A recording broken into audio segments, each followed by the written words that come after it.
tonight we have our house night where we have our 3 houses, Downing, Sydney, Fitzwilliam, all competing against one another to try to win house night.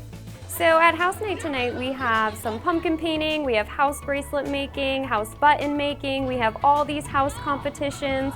We have activities going on in the gym.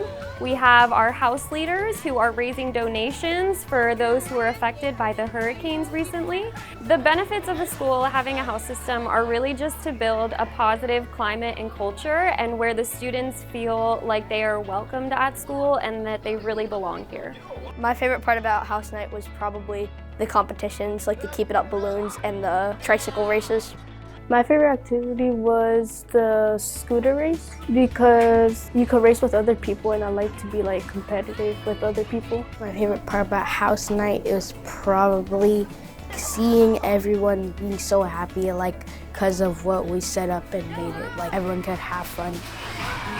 I like having a house system at my school because it's a way to connect with the people in your grade and the people that have similar last names, and the house competitions that we do are really fun. I like having a house system at this school because it makes people feel connected in ways that they might not already feel connected. It brings people together.